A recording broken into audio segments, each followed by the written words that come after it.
Hello and welcome to this second half of this first look exploring session of Gammer Gurton's Needle by Mr. S. Sometimes that Mr. S is known as William Stevenson off the top of my head. Actually, I should have some notes for this. I've done rather a lot on Gammer Gurton's Needle over the years, so I've gone in this complacently thinking, yes, I remember all the things. I don't. It's a play that has potentially quite a long performance history. It potentially could be a play called Diccon of Bedlam that appears in the 1560s and then may be related to this play that appears in the 1570s in print. So it may pop around, and it keeps getting referenced in other plays all over the shop. All the readers in here, even before they started reading this, had heard of Gammer Gurton's Needle because it gets mentioned all the time. It has a long stretch of in the popular imagination. Sarah helped read with the readers the first half in the last session, and now we are rejoining the play in the second half, halfway through Act 3, where a big fight has been occurring. And if you'd like to hear more about Gammer Gurton's Needle on the podcast, there is a full cast audio adaptation as well as a lengthy series of spoilers episodes where I break down the entire play in excessive detail for shits and giggles, which is pretty much a description of most of the action of Gammer Gurton's Needle. Reading the second half of the play today, reading Hodge is... Hi, I'm Eric, and I'm glad we don't have to do the introductions in Mummerset because that's going to get really complicated. Reading Diccon the Bedlam is... Hi, my name's Elizabeth Amisu, and I'm an author based in Romford. Reading Cock and Dr. Rat is... Sarah Blake, actor, writer and director based in Germany. Reading Tib and Master Bailey is... Hello, I'm Lynn Freitas. I'm a college composition teacher. I live in the northwestern United States. Reading Dame Chat is... Hi, I'm Briony Sparrow, actor in Lincolnshire. And reading Gammer Gurton herself is... Hi there, I'm Emma Kemp. I'm an actor and I'm in London. And reading Scape Thrift, or more accurately, Minister Without Portfolio, is... Liza Graham, in London, doing theatre, music, things. And I'm your host, Robert Crighton, and there definitely isn't a gun to Liza's head. No ransom has been asked for, and she is here under her own steam and of her own volition, and no one is forcing her to be involved. So, without further ado... Very well. Please comply with all Rob's demands. He's right, without further ado, let's read more in the play, shall we? So we have just left off a massive fight between Gammer Gurton and Dame Chat. Dame Chat has thrown Gammer Gurton into the mud and swept off back into her establishment, and we return now as Hodge comes back from the safety of the house and speaks to Gammer Gurton thusly. Gammer, stand on your feet. Where is the old whore? Faith would chatter by the face, should crack her crown. Hodge! Hodge! Where was thy help when the vixen had me down? By the mass, Gammer, but from my staff, Chat had gone nigh to spill you. I think the harlot had not cared and had not come to kill you. But shall we lose our Neil thus? No, Hodge. I were loth to do so. Thinkest thou she'll take that in her hand? No, Hodge, I'll tell thee no. Yet this fray were well take up, and our own Neil at home, 'twill be my chance else some to kill, wherever it be or whom. We have a parson, Hodge, thou knowest, a man esteemed wise, Master Dr. Rat. Chill for him send, and let me hear his advice. He will shrive for all this gear and give her penance straight. We'll have our needle else Dame Chat comes ne'er within heaven's gate. Yea, marry Gammer, that I think best. Will you now for him send? The sooner Dr. Rat be here, the sooner we's have an end. And here, Gammer, Dickens devil, as I remember well, of Cat and Chat and Dr. Rat, a felonious tale to tell. Show you £40, that is the way you're Neil to get again. He'll hang him straight. Call out the boy. We's make him take the pain. What cock? I say come out! What devil canst not hear? And probably from a window speaks Cock. How now, Hodge? How durst Gammer? Is yet the weather clear? What would you have me to do? Come hither, Cock, anon. And Cock enters. Hence swift to Dr. Rat, hie thee, that thou were gone, and pray him come speak with me. Shall not well at ease. Shall have him at his chamber, or else at Mother B's. Else seek him at Hob Filcher's shop, for, as cheered it reported, there is the best ale in all the town, and now is most resorted.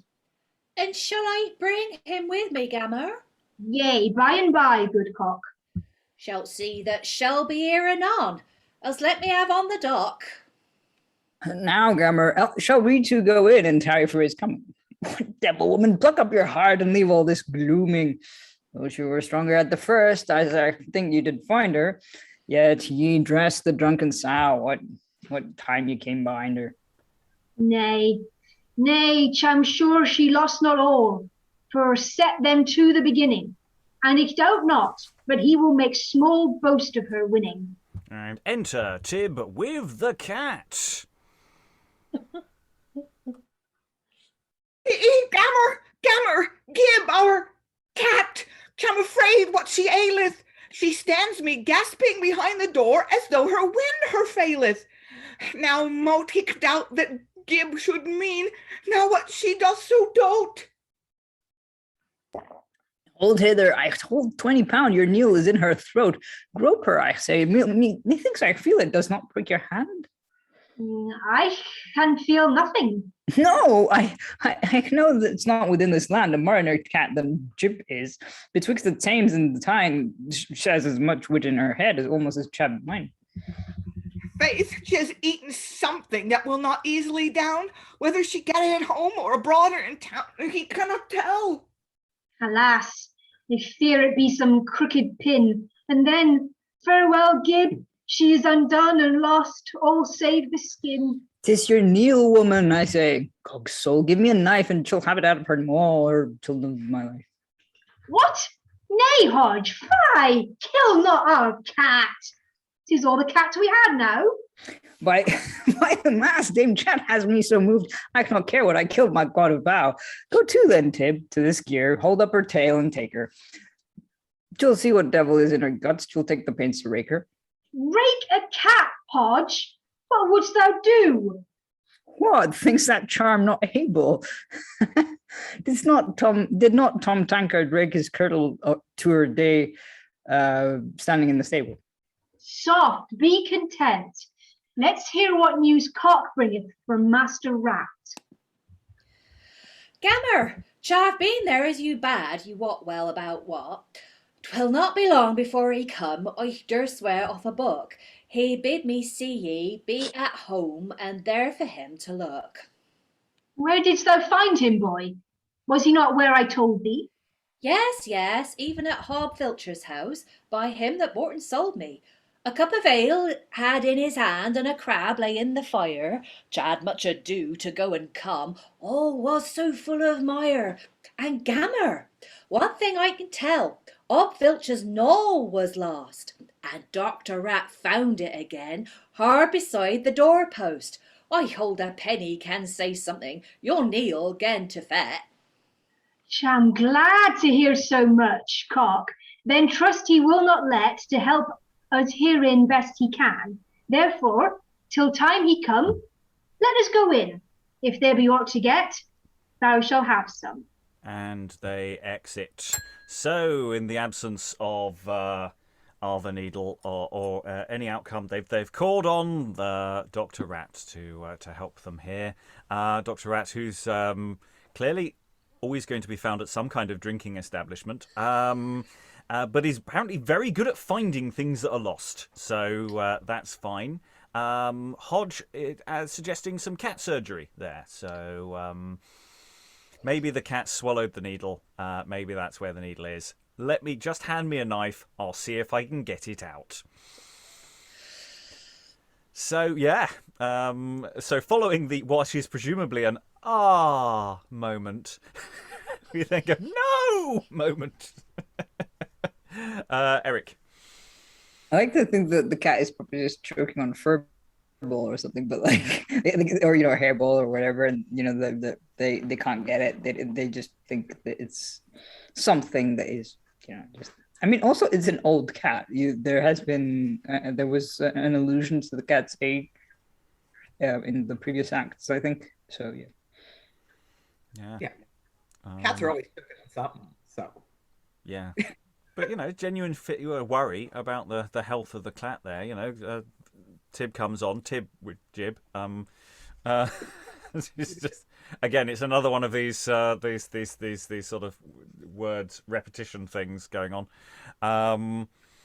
So yeah, it's genuine fear for the cat there. But yeah, they're going to go to Dr. Rat. Dr. Rat will sort it all out, I'm sure. Lynn. So, yeah, I don't know about Dr. Rat's good at finding things. Maybe he is, but he's the town priest, minister, whatever. He's the town cleric, so he's going to get the truth out of Dame Chat. Yes.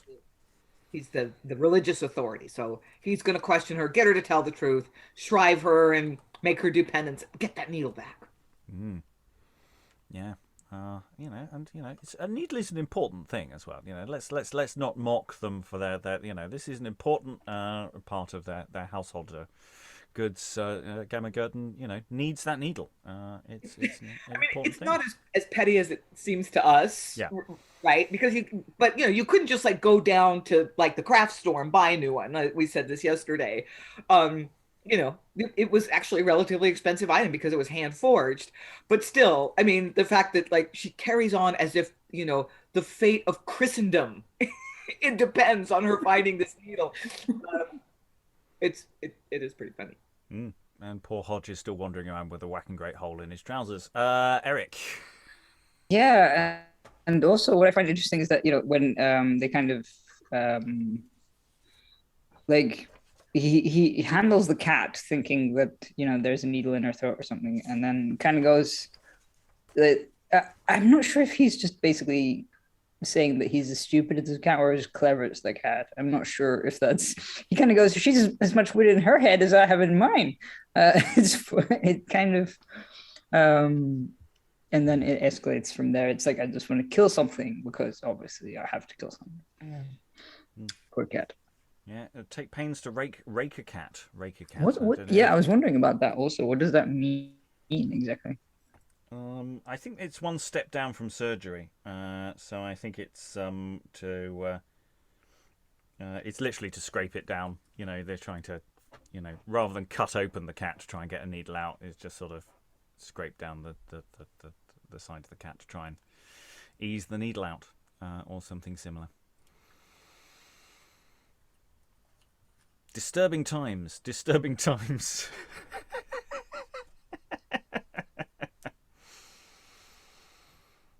Any other thoughts before we dive into Act 4? That was very much just tidying up business at the end of Act 3. It was like, we've had that unit of action. The fight has finished.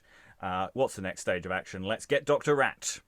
Also, just note that's the last you'll see of Cock and Tib there. And for that matter, Jim. You're not going to see them again. I'm not suggesting for a second that they're doubling as anyone else, but maybe the two new characters who are coming on stage now, there might be a reason for the substitution. There might not. Any other thoughts in the room before we dive into Act 4? Okay, so there'll be an amazing transformation during the interval. Act 4, enter Dr. Rat.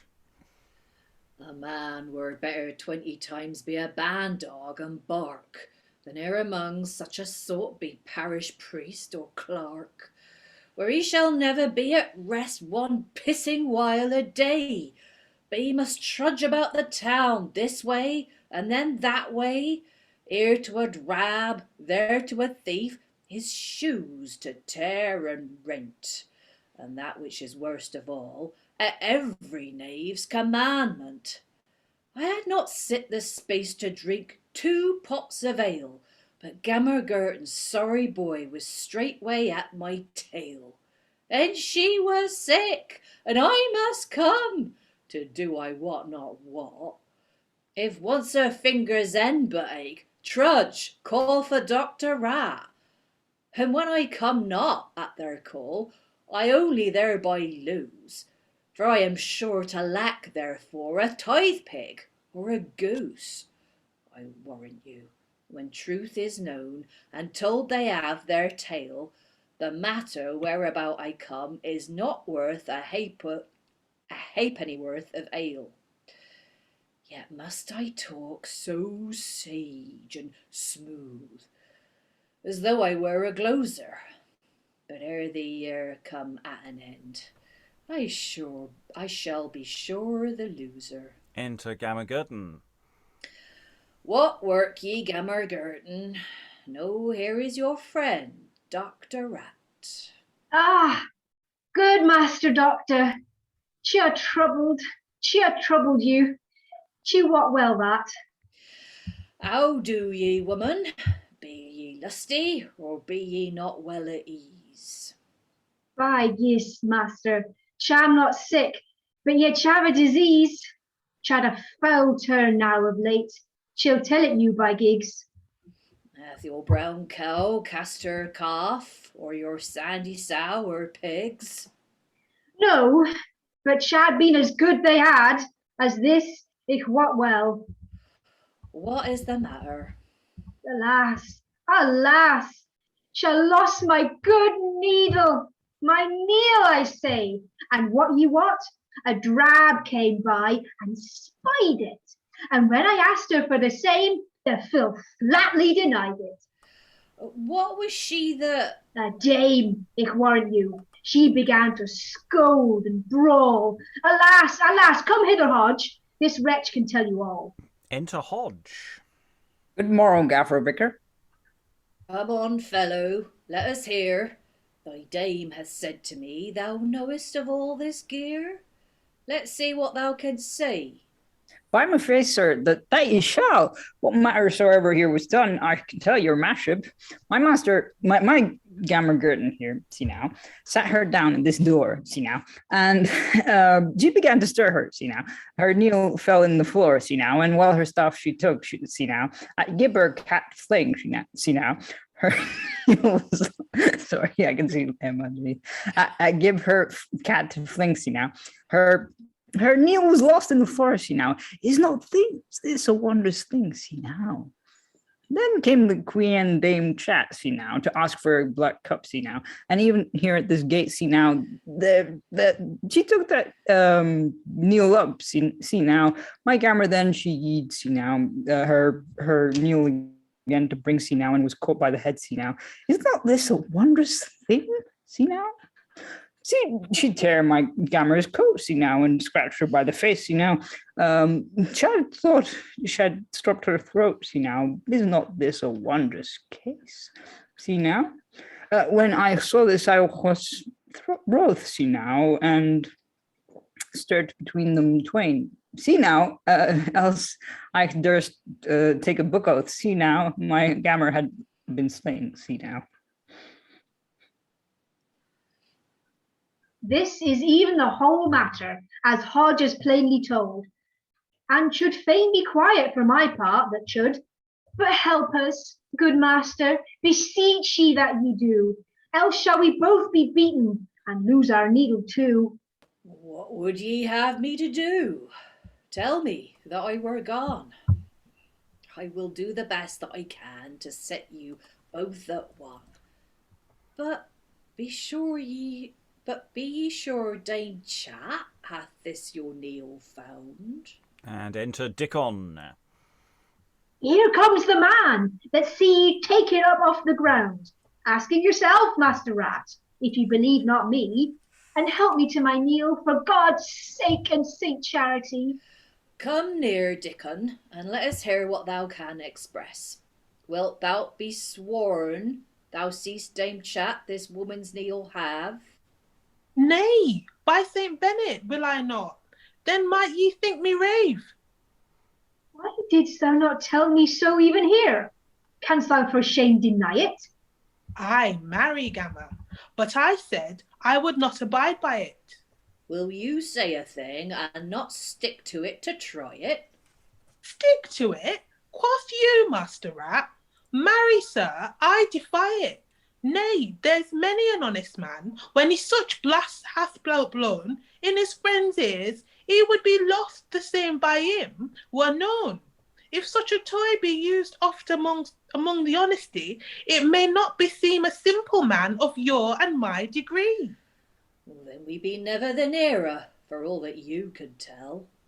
Yes, marry, sir, if ye will do by mine advice and counsel, if Mother Chat see us here, she'll know how the matter goes. Therefore I rede you three go hence, and within keep close, and I will into Dame Chat's house, and so the matter use, that ere I ye could go twice to church, I warrant you hear news. She shall look well about her, but I durst lay a pledge. Ye shall of Gammer's needle have shortly better knowledge. Now, gentle Diccon, do so, and, good sir, let us trudge. By the mass, I may not tarry so long to be your judge. 'Tis but a little while, man. What takes so much pain? If I hear no news of it, I will come soon here again. Tarry so much, good Master Doctor, of your gentleness. Then let us hie inward, and Diccon, speed thy business. And everyone exits, apart from Diccon. Let's take a little time there. Diccon really caught in a bit of a hot spot here because he's having to affirm something he doesn't necessarily want to affirm in front of so many witnesses. Is Diccon going to get away with his lies? Manages to spin that just about get away with it. But yeah, Dr. Rat. Thoughts about Dr. Rat? How's Lynn?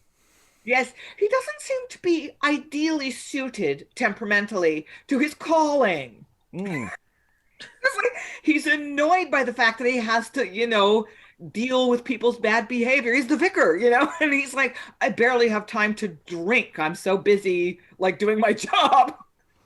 Yes, he's not very good at the pastoral duties, really, is he? Really amused me for some reason. I'm a bad person, but you guys know that. Yeah, no, I mean, he's very nicely sketched of, oh, God, being a priest would be so much easier if I didn't have any parishioners. It's just they keep coming to me and I've got to over here. And it doesn't, it's really, really annoying small niggling things. Can't they just sort it out amongst themselves? Yeah, it's like we say in retail, it'd be a great job without the customers. So, yeah, he's not impressed. And then Hodge comes on. And sort of this endless... I've met people who do that, and they say, yeah, you get me? Good. You with me? You with me? You with me? After every little finicky little bit of detail. Sarah? It reminded me a bit. I mean, it wasn't serving the same function in terms of the syntax, but it reminded me so much of those stories you get in, Monday, where it's and then she was and then he was and then she was and then he was and then she was and then he was and then they were and then he was and they were and she was and it just reminded me of that so much. It was brilliant. And you can just see Dr. Rat losing the will to fucking live. It's bad enough that you're involving me in your business. You're being really long-winded and boring about it too. Other thoughts?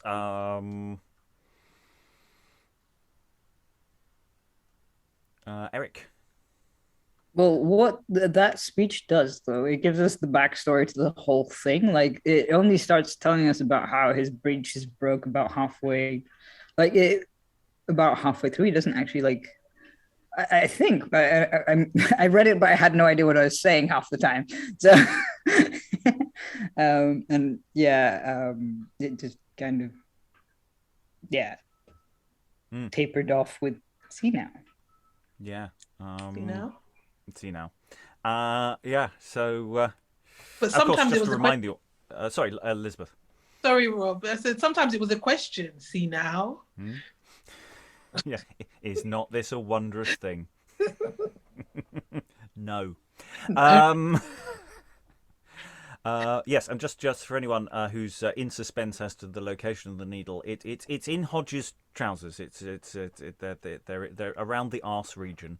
That's where the needle currently is. So just anyone in suspense, that's where it is. Stress and anxiety, there are terrible things in modern society. I don't want to add to anyone's conditions. So Diccon comes in and just about manages to get away with that. Let's see where he's going to take this. Let's see where he's going to take it. So Diccon is left alone on stage, aside to the audience, as only Diccon can. Now, sirs, do you no more, but keep my counsel just, and Dr. Rat shall thus catch some good, I trust. But Mother Chat, my gossip, talk first with all I must, for she must be chief captain to lay the rat in the dust. Enter Dame Chat. Good even, Dame Chat, in faith, and well met in this place. Good even, my friend Diccon. Whither walk ye this place? By my truth, even to you, to learn how the world goeth. Heard ye no more of the other matter? Say me now by your troth. Oh, yes, Diccon. Here the old whore and Hodge, that great knave, but in faith, I would thou hadst seen. Oh, Lord, I dressed them brave. She bare me 2 or 3 souses behind in the nape of the neck, till I made her old weazen to answer again keck. And Hodge, that dirty dastard, that at her elbow stands, if 1 pair of legs had not been worth 2 pair of hands, he had his beard shaven, if my nails would have served, and not without a cause, for the knave it well deserved. By the mass, I can thee thank, wench, thou didst so well acquit thee. And tha'd seen him, Diccon, it would have made thee beshit thee for laughter. The whoreson dolt at last caught up a club, as though he would have slain the master devil, Beelzebub. But I set him soon inward. Oh, Lord, there is the thing, that Hodge is so offended, that makes him start and fling. Why, makes the knave any moiling, as ye have seen or heard? Even now I saw him last, like a madman he fared, and swear by heaven and hell he would wreak his sorrow, and leave you never a hen alive by 8 of the clock tomorrow. Therefore mark what I say, and my word see that ye trust. Your hens be as good as dead, if ye leave them on the roost. The knave dare as well go hang himself as go upon my ground. Well, yet take heed, I say. I must tell you my tale round. Have you not about your house, behind your furnace or lead, a hole where a crafty knave may creep in for need? Yes, by the mass, a hole broke down even within these 2 days. Hodge, he intends this same night to slip in thereaways. Oh, Christ, that I was sure of it. In faith, he should have his meed. Watch well, for the knave will be there as sure as is your creed. I would spend myself a shilling to have him swinged well. I am as glad a woman can be of this thing to hear tell. By Gog's bones, when he cometh, now that I know the matter, he shall sure at the first skip to leap in scalding water, with a worse term besides. When he will, let him come. I tell you as my sister, you know what meaneth mum.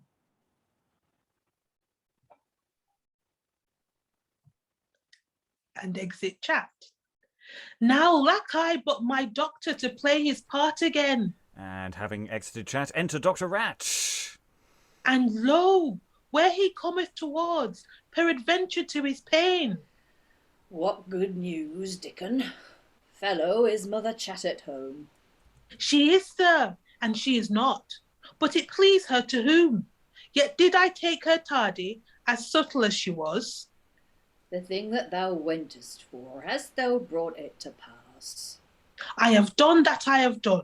Be it worse, be it better. And Dame Chat at her wit's end, I have almost set her. Why, hast thou spied the needle? Quickly, I pray thee tell. I have spied it in faith, sir. I handled myself so well, and yet the crafty queen had almost take my trump. But ere all came to an end, I set her in a dump. How so, I pray thee, Diccon? Marry, sir, will ye hear? She was clapped down on the backside by Cock's mother dear, and there she sat sewing a helter, a halter, or a band, with no other thing but Gammer's needle in her hand. As soon as any knock, if the filth be in doubt, she needs but once puff, and her candle is out. Now I, sir, knowing of every door the pin, came nicely and said no word till time I was within. And there I saw the needle, even with these two eyes. Whoever say the contrary, I will swear he lies. Oh, Diccon, that I was not there then in thy stead. Well, if ye will be ordered, and do by my rede, I will bring you to a place, as the house stands, where ye shall take the drab with the needle in her hands. For God's sake, do so, Diccon, and I will gauge my gown to give thee a full pot of the best ale in the town. Follow me but a little, and mark what I say. Lay down your gown beside you. Go to, come on your way. See ye not what is here? A hole wherein ye may creep into the house, and suddenly unawares among them leap. There shall ye find the bitch fox and the needle together. Do as I bid you, man. Come on your ways hither. Art thou sure, Diccon, the swill tub stands not here about? I was within myself, man. Even now there is no doubt. Go softly, make no noise. Give me your foot, Sir John. Here will I wait upon you till you come out anon. And Dr. Rat creeps in. We can assume there's some sounds of sploshing and clanging as he has a pail of water, scalding water poured over him. Oh, oh, oh! Help, Diccon! Out, alas! I shall be slain among them! Oh. If they give you not the needle, tell them ye will hang them. Where that? How, my wenches, have ye caught the fox that used to make revel among your hens and cocks? Save his life yet for his order. Though he sustain some pain, Gog's bread, I'm afraid they will beat out his brain. Exit Diccon. We can assume Dr. Rat crawls on, somewhat dishevelled. Woe worth the hour that I came here, and woe worth him that wrought this gear. Sort of drabs and queens of me blessed, was ever creature half so evil dressed? Whoever it wrought, and first did invent it, he shall, I warrant him, ere long repent it. I will spend all I have without my skin, but he shall be brought to the plight I am in. Master Bailey, I trow, and he be worth his ears, will snaffle these murderers, and all that with them bears. I will surely neither bite nor sup till I fetch him hither, this matter to take up. Exit Dr. Rat to find a higher authority. So we're slowly working our way up the social scales here. Dr. Rat having been lured into a trap. Honest, Dr. Rat. I saw she had the needle. Look, she was positively flaunting it. Tried to hide it when I came in. Dame Chat, someone's coming after your hens. Is there a hole anyone can crawl in? Oh dear. Have you got any scalding water you can pour over them? Oh, Diccon, you scallywag. Thoughts in the room? Who wants to leap in?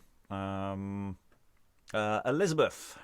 I thought that scene was really funny. I thought it was really good. Apart from the last bit that I thought was really hilarious was senile from Eric. But that scene was very, very funny. I did not expect Dr. Rat to actually go in through that hole. I thought he would be smarter than that. No. No. I don't think any of the characters here could be said to be smart. I don't think smarts is very high on anybody's list. Lynn. Yes, the humiliation of authority figures always cracks me up. so yeah, I enjoyed it very much too. Dr. Rat, crawling on his hands and knees, and it's so undignified. And also the question of, he's taken off his gown as well, so I wouldn't be surprised if Diccon's run off with that and that's gone down to the to be sold, because that's that you can get a decent amount of coin for it. That'll be high quality material. That there's no indication in the script that he does that, but I'm gonna say that's probably what he does. Briony, then Eric. Yeah, just continuing on from like the points I was making yesterday, like just it's wonderful how much you can forgive when the rhyme is nice and tight and it's done in like colloquial accents. It's magical. No, it's an incredibly tight script. There is, even though there's an awful lot of explanation of things because they're setting up business, there's not much you can really trim back in that sense, because you have to explain the setup of the gag that is about to happen now. Clang, splosh. You've got to give people wiggle room, and it's very nicely done. Eric. Yeah, I was gonna say that it's just like, I mean, it depends whose IQ we're measuring this by. If we're measuring this by, Jib's IQ, then obviously it's kind of a low, well, maybe not a low bar. Jib is actually quite a smart cat. I think maybe the smartest character aside from how do you call it? Diccon. Yeah, we can assume Diccon has got the low cunning of a fox for various reasons. Other thoughts in the room? Liza, do you want to have you got anything? Just it's interesting how the text gives us characterization through accent, and it gives us a hint of maybe social strata.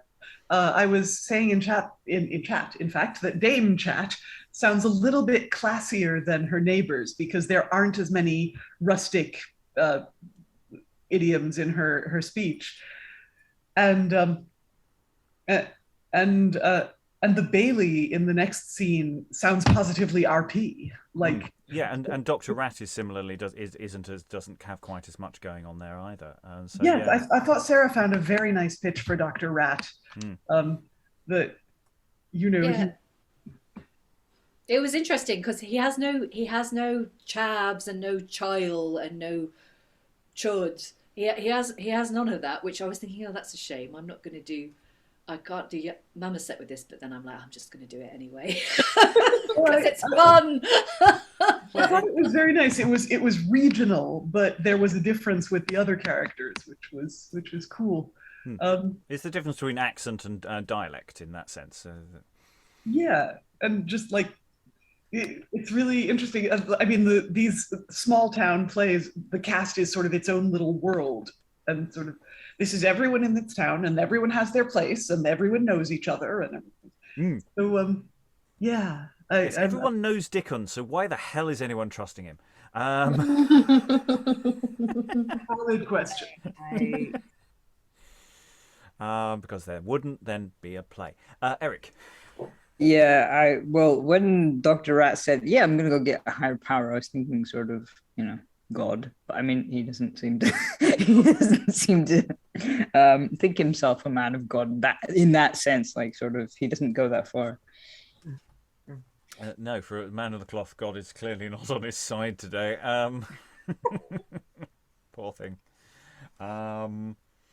Yeah, everyone's. Well, is Dr. Rat a doctor of divinity or a doctor of law? I mean, He's divinity. Yeah, he's the curate.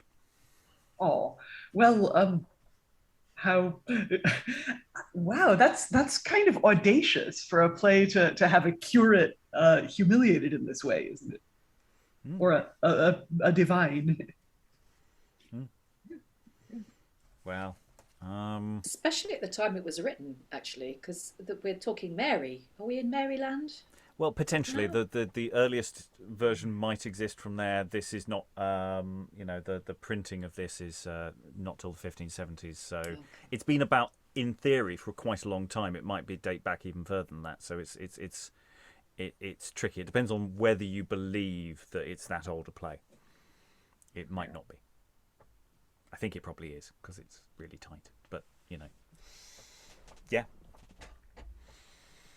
It goes to show you never can tell what people actually will get up to, regardless of what they actually, in theory, should do. And presumably, as I say, it's a popular play, so hey, obviously some people have some business to work out.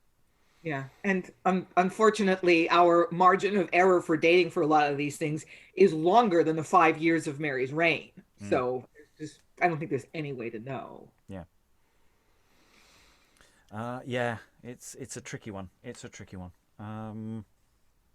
Any more? Because otherwise we got to Act 5, and I've deliberately given Liza a lot of time to prep for the next scene for Scapethrift, who is it's a gargantuan role. So, Act 5. In some editions, if you're reading this, you might be finding that there are scenes. This version that we're reading, there are no scene breaks, simply because they're all sort of artificial. Each act is a unit of action. It's a little later in the day every time. So, Act 5, after a mini interval, maybe some music is played. Enter Master Bailey with Scapethrift, his servant, and Dr. Rat. I can perceive none other, I speak it from my heart, but either ye are all in fault, or else in the greater part. If it be counted his fault, besides all his griefs, when a poor man is spoiled and beaten among thieves, that I confess my fault herein at this season. I hope you will not judge so much against reason. And methinks, by your own tale of all that ye name, if any played the thief, you were the very same. The women, they did nothing, as your words made probation, but stoutly withstood your forcible invasion. If the thief at your window to enter should begin, would you not hold forth your hand and help to pull him in? Or would you keep him out? I pray you answer me. Marry, keep him out, and a good cause why. But I am no thief, sir, but an honest learned clerk. Yea, but who knoweth that when he meets you in the dark? I am sure your learning shines not I'm sure that your learning shines not out at your nose. Was it any marvel, though the poor woman arose and start up, being afraid of that was in her purse? Methink you may be glad that your luck was no worse. Is this not evil enough, I pray you, as you think? And shows his broken head. Yea, but a man in the dark oft chances to wink as soon smites his father as another man, because, for lack of light, discern him he ne can. Might it not have been your luck with a spit to have been slain? I think I am little better. My scalp is cloven to the brain. If there be all the remedy, I know who bears the knocks. By my troth, and well worthy besides to kiss the stocks, to come in at the backside when you might go about.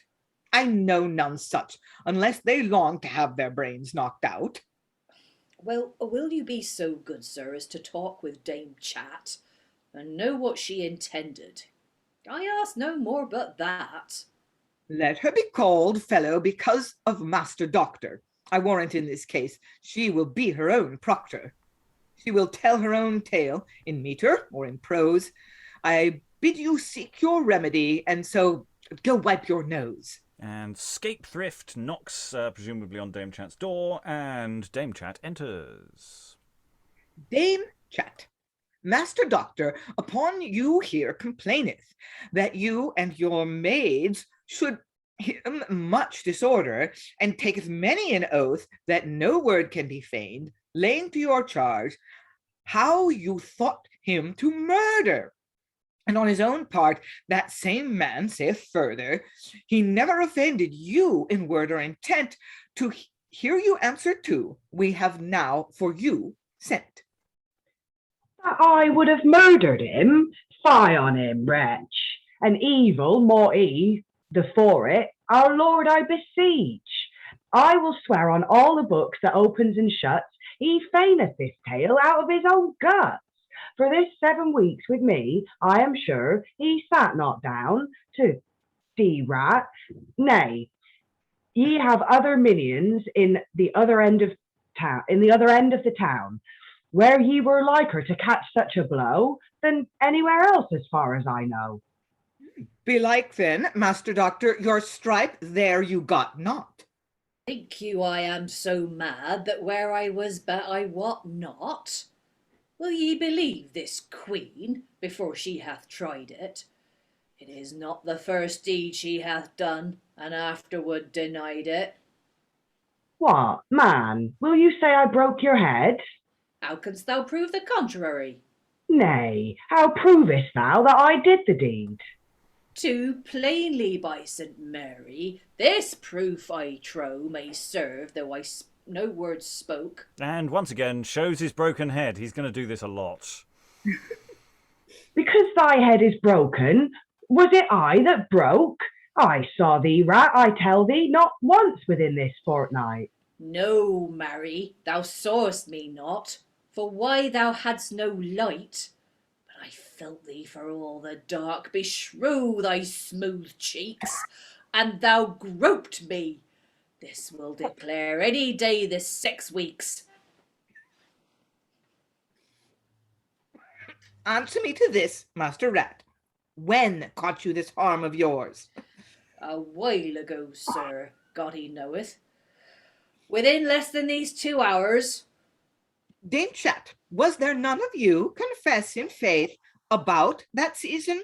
What, woman, let it be what it will, 'tis neither felony nor treason. Yes, by my faith, Master Bailey, there was a knave not far, who caught one good Philip on the brow with a door bar, and well he was worthy, as it seemed to me. But what is that to this man, since this was not he? Well, who was it then? Let's hear.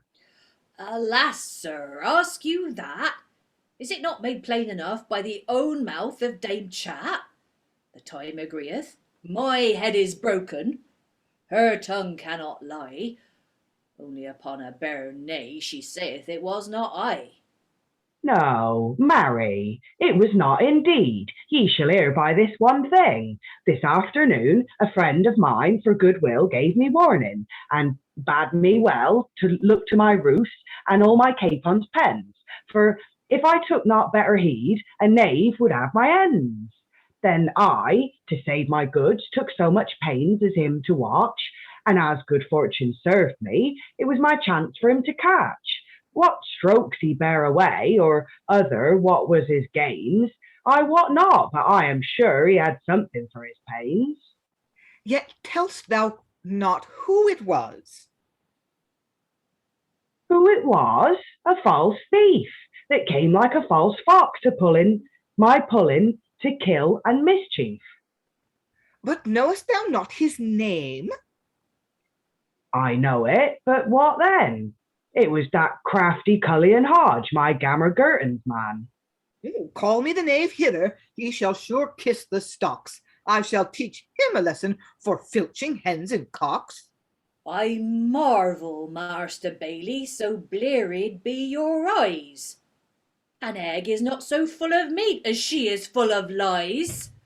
When she hath played this prank, To excuse all this gear, she layeth the fault out on such a one as I know was not there.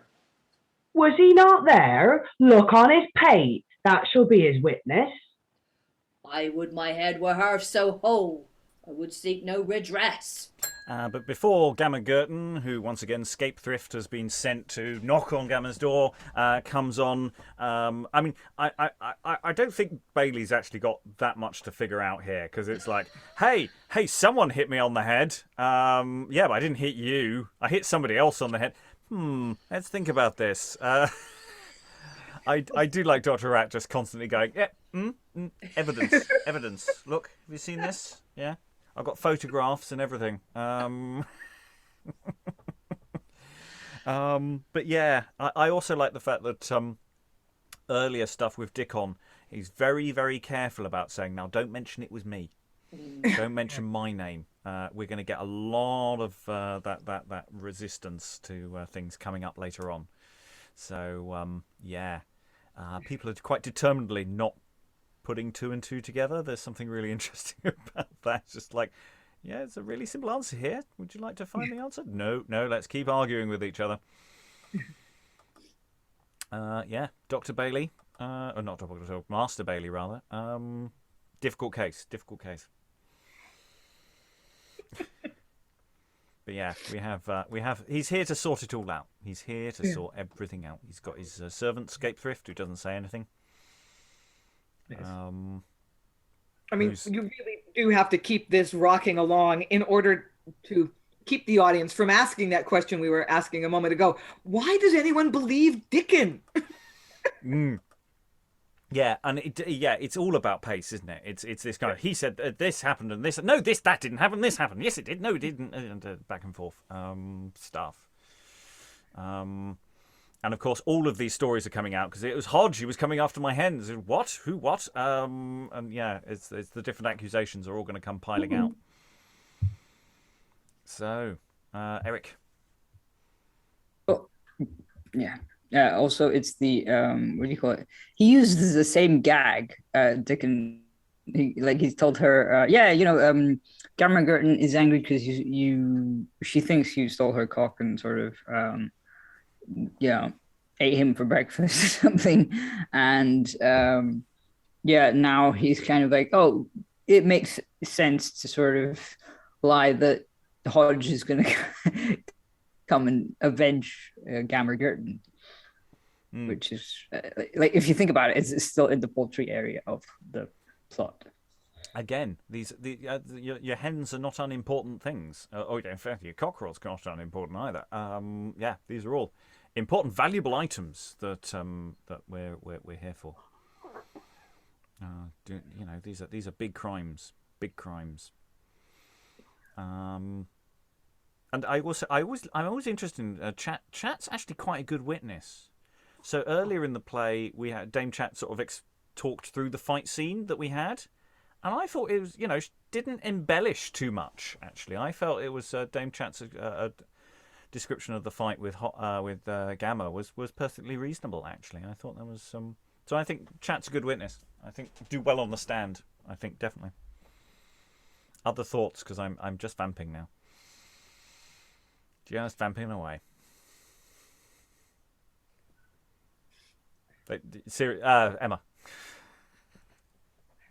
We were talking about how talented Diccon is with this, and I think the comedy comes from the fact that Diccon might not be that talented. It's more the fact that these characters almost can't wait to think the worst of their neighbours. It's almost like they've been looking for the excuse to get at them, and so when Diccon comes along and says, "Do you know what so and so's been doing?" They're like, "Oh yes, I knew it." Almost. So yeah, maybe he's got a very easy job actually. It's these characters, and that's where the comedy comes from. They're just so ready. The countryside, hotbed of violence and crime. Eric. What I'm trying to work out is so what's his name? He was trying to crawl into the house. Is that what's happening, or into the barn or roost or whatever? Yeah. And why is there a hole under the floor? It appeared the other day. It's something she was thinking of repairing. He basically asked, "Is there a convenient place that I can humiliate someone for?" With. Okay, and yeah, okay, cool. Just I'm just wondering how they would have done this on stage, because obviously they would have probably had a trapdoor, but also kind of just like the whole mechanics of it would have been hilarious as well. I think just sort of crawling through chicken scratchings. It could have been something like a coal hole. If you look at older houses, well, certainly in the UK, they quite often have, these days they tend to be welded shut, but they quite often have metal, like at the bottom of the wall, metal door flaps that hinge outwards. And it was literally so that the coalman could go around and take a shovel off his cart and throw it down the hole, and then it would kind of land in a pile next to the fireplace. So could be something like that maybe. But it also might not be down. It might just be a sideways thing. If we think of this as a street with Dame Chat's house and Gammer Gurton's house, that it might be an outbuilding with a hole in for where the chickens are. So it's essentially an access to the chicken coop kind of situation. So, I mean, this whole thing needs a standing set that is in place throughout. The location never changes. It's always outside the two people's houses. So it's one of those plays like The Bugbears and like Ralph Roasted Oyster and, all our favourites, where we're going, we can buy one set. And play all these comedies at the same time with a few minor redressings and resettings. And that would work quite nicely. Liza. It's true. I mean, I don't know whether there's a record of where this play was performed. I mean, it seems like a kind of good scratch play that you could tour, but in at least one of the early theaters, the stage was very wide but not very deep. So on a very wide stage, you could have one person's house at one end and a sort of street, and then the other person's house at the other end, and just and yeah, there's Cambridge broadly, and we do have some sense of that they could have quite elaborate constructions built for this kind of thing. And comedy's good with width. Because you want people to be far enough away to do asides and things for the audience and then go to the other person. A narrow stage is not as good for comedy as a wide one. That's a generalization. Don't go too far with that. Eric. My question is how we would do this on Zoom, because like we had so much fun trying to imagine the weird pooping scenes yesterday, and ass kissing scenes and all that. Just sort of Liza missed it, and it just kind of like obviously the mechanics of Zoom work differently to on a stage. And it's just kind of, and we always bring it back to like modern, how we would do this with modern technology. But I mean, it's even more amusing to think of it with like digital stuff. Yeah, the kissing ass element, that could be tricky. I mean, it's not tricky to do, in a sense. It's tricky to do and not traumatize everyone. So I'm not sure anyone really wants the hanging arse flap of Hodge in their face in close up on a camera. Because that's the thing, you've got to remember what's Hodge wearing underneath his trousers is quite important, because there's a big hole where his arse is. He said, just pointing out. Well, I mean, I could answer that technically. Go for it. That men nor women had undergarments for their lower half. What you had was a shirt that was long enough that you kind of tucked it around your butt and your crotch to keep your skin from coming in contact with your woolen clothes, which wouldn't be comfortable, and also they weren't really washable. So it kind of a onesie. The shirt, it was kind of a onesie. So there's that. Yes, and dear God, thank God, yes. Anyway, and that's, of course, before he defecates himself. So, there's it's a busy scene. I was going to say, you missed the conversation yesterday about staging the bit where he craps himself, given the fact that he wouldn't have had any underwear on and there was a big tear on the back of his trousers. That was a... That was a whole technical conversation.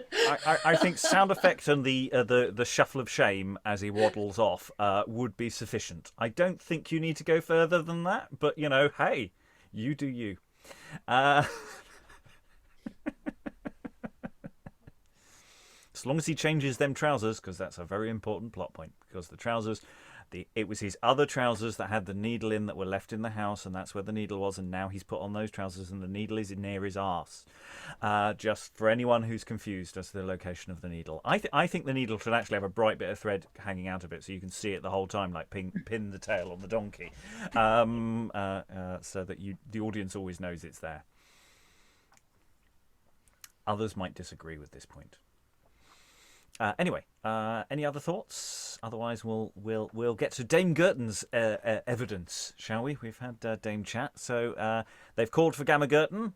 Enter Gammer Gurton. God bless you, Gammer Gurton.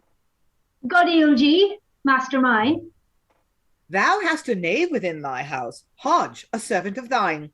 They tell me that the busy knave is such a filching one, that hen, pig, goose, or capon, thy neighbour can have none. By God, cham much a need to hear any such report. Hodge was not wont, ich trow, to have him in that sort. A thievisher knave is not on live, more filching nor more false. Many a truer man than he is hanged up by the hall.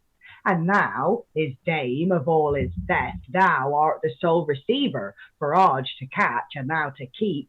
I never knew none better.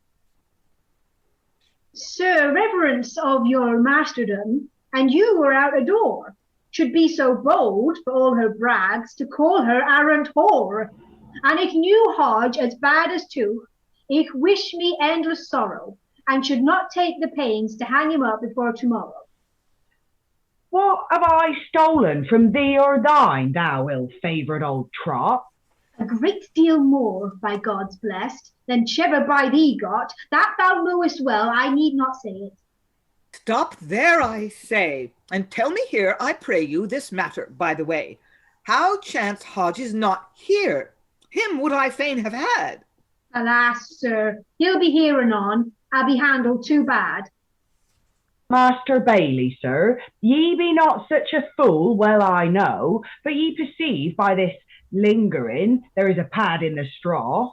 And the script very helpfully reminds us that thinking that Hodge, his head was broken, that Gammer would not let him come before them.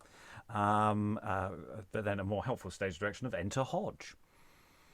He'll show you his face, I warrant thee. Lo, now where he is. Come on, fellow, it is told me thou art a shrew, Ewis. Thy neighbour's hens thou takest, and plays the two-legged fox. Their chickens and their capons too, and now and then their cocks. I defy all them that all dared say, Cham, this true is the best. Wert not thou take within this hour in Dame Chat's hen nest? Take there? No, master, should not do it for a house full of gold. Thou, or the devil in thy coat, I swear this, I dare be bold. Swear me no swearing, queen, the devil he give thee sorrow. All is not worth a gnat, thou canst swear till tomorrow. Where is the harm he hath? Show it, by God's bread. Ye beat him with a witness, but the stripes lie on my head. Beat me? God's blessed body should first, I trow, have burst thee. I think and had my hands loose, could thou crust thee. Thou shitting knave, I trow thou knowest the full weight of my fist. I am foully deceived, unless thy head in my door-bar kissed. Hold thy chat, whore, thou criest so loud, can no man else be heard. Well, knave, an I had thee alone, I would surely rap thy costard. Sir, answer me to this. Is thy head whole or broken? Yea, Master Bailey, blessed be every good token. Is my head whole? I can warrant you 'tis neither scurvy nor scald. What, you foul beast, does think this 'tis either pilled or bald? Nay, I thank God, shall not for all that thou may spend, that Chad once grab upon on my nurse's broad as thy fingers end. Come nearer here. Yes, that's right there. By Our Lady, there is no harm. Hodge's head is whole enough for all Dame Chat's charm. By Gog's blessed. However the thing he cloaks or smoulders, I know the blow he bear away either with head or with shoulders. Camest thou not, knave, within this hour, creeping into my pen, and there was caught within my house, groping among my hens. A plague on both thy hens and thee. A cart, a whore, a cart. Should I were hanged as high as a tree, and I were false as thou art. Give my gammer again, or washicle thou hast stole away in thy lap. Yea, Master Bailey, there's a thing you know not on, mayhap. This drab, she keeps away my good. The devil he make her snare. I pray you that I might have a right action on her. Have I thy good old filth, or any such old sows? I am as true, I would thou knew, as the skin between thy brows. Many a truer hath been hanged, though you escape the danger. Thou shalt answer by God's pity for this thy foul slander. Why, what can you charge her withal? To say so you do not well. Marry, a vengeance to her heart, the whore has stole my meal. Thy needle, old witch, how so? It were alms there thy soul to knock. So, didst thou say the other day that I had stolen thy cock, and roasted him to my breakfast, which shall not be forgotten? The devil pull out thy lying tongue and teeth that be so rotten. Give me my meal. As for my cock, should be very loth that should here tell me he should hang on my false faith and troth. Your talk is such I can scarce learn who should be most in fault. Yet shall ye find no other wight save she by bread and salt. Keep ye content a while, see that your tongues ye hold. Methinks you should remember this is no place to scold. How knowest thou, Gammer Gurton, Dame Chat had thy needle had? To name you, sir, the party should not be very glad. But we must needs hear it, and therefore say it boldly. Such one as told the tale full soberly and coldly, even he that looked on will swear on a book what time this drunken gossip my fair long needle uptook. Diccon, master, the bedlam, cham very sure ye know him. A false knave, by God's pity! You were but a fool to trow him. I durst adventure well the price of my best cap, that when the end is known, all will turn to a jape. Told he not you that besides she stole your cock that tide? No, master, no, indeed, for then he should have lied. My cock is, I thank Christ, safe and well afine.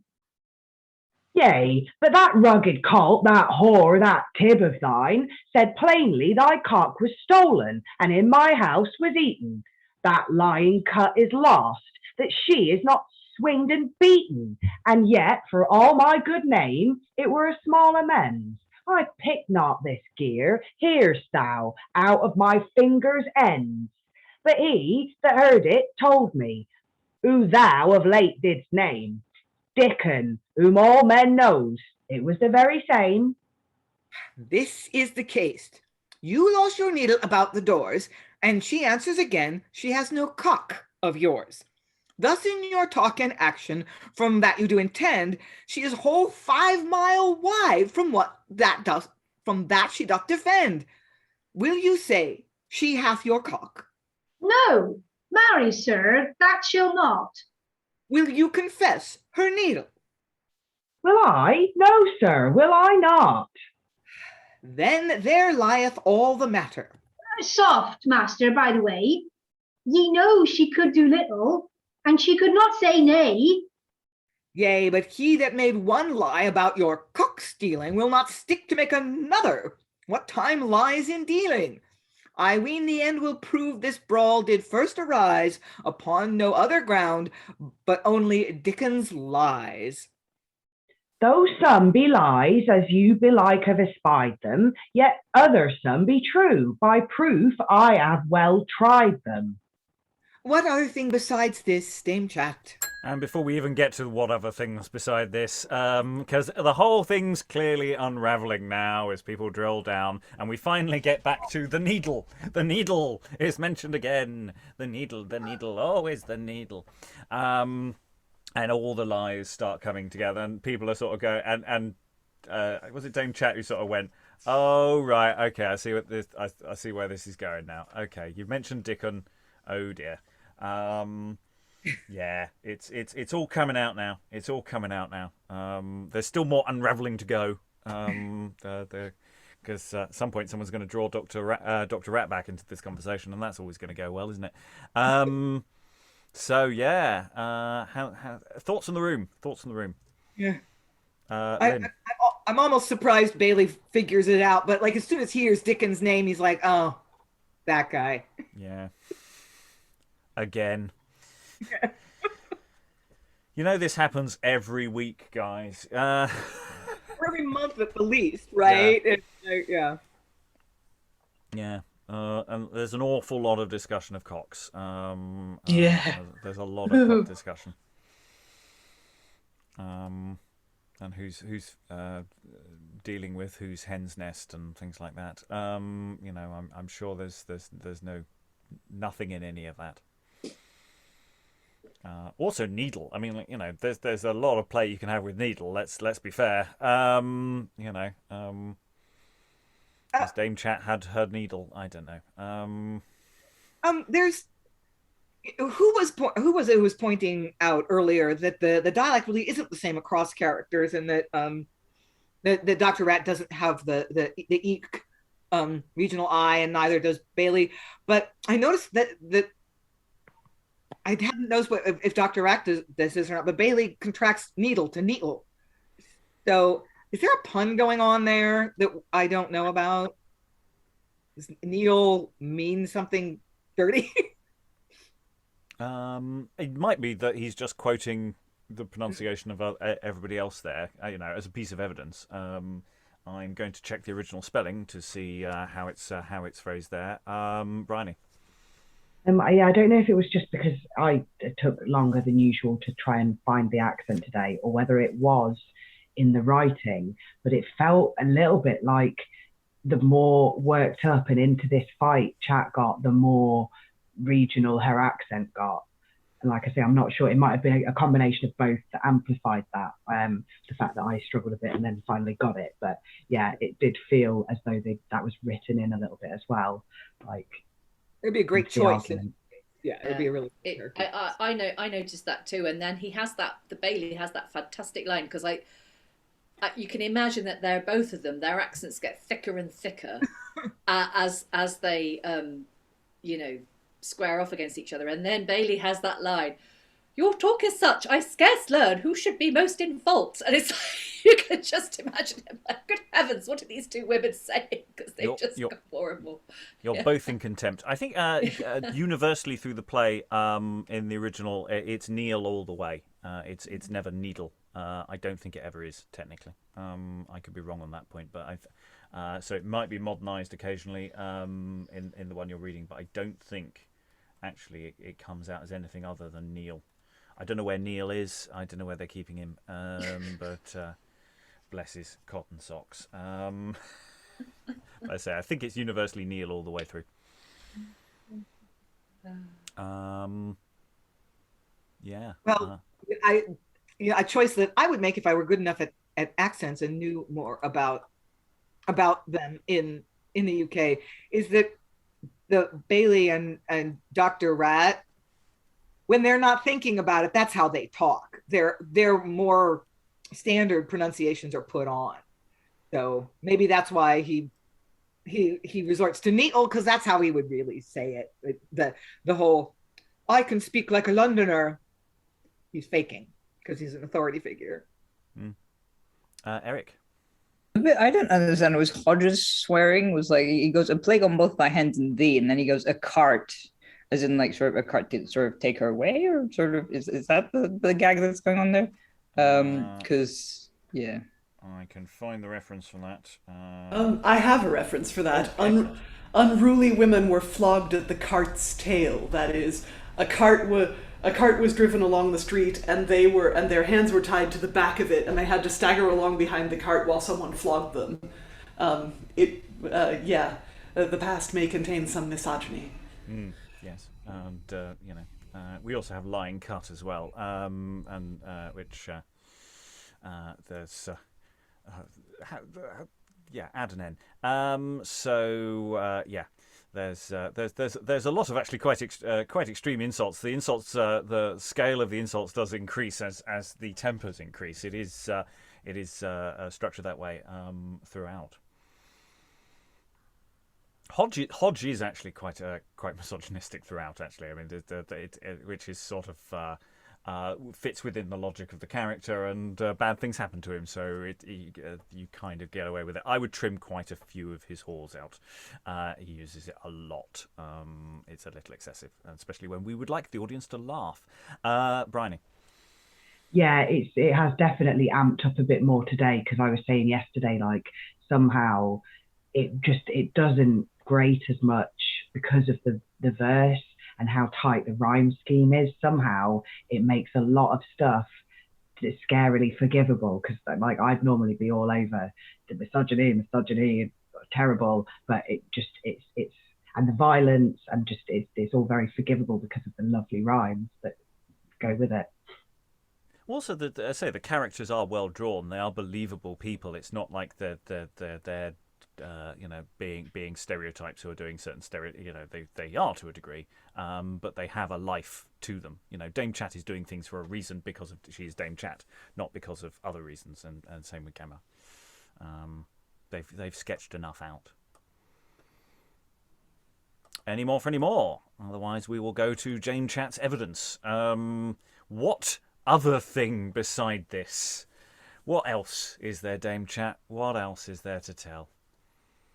Marry, sir, even this, the tale I told before, the self-same tale, it was his. He gave me, like a friend, warning against my loss, else had my hens been stolen, each one, by God's cross. He told me Hodge would come, and in he came indeed, but as the matter chanced, with greater haste and speed, the truth was said, and true was found, as truly I report. If Dr. Rat be not deceived, it was another sort. By God's mother, thou and he be a couple of subtle foxes. Between you and Hodge, I bear away the boxes. Did not Diccon appoint the place where thou shouldst stand to meet him? Yes, by the mass, and if he came, bade me not stick to spite him. Oh, God's sacrament! The villain knave hath dressed us round about. He is the cause of all this brawl, that dirty shitten lout. When Gammer Gurton here complained and made a rueful moan, I heard him swear that you had gotten her needle that was gone. And this to try, he further said he was full loath, howbeit he was content with small ado to bring me where to see it.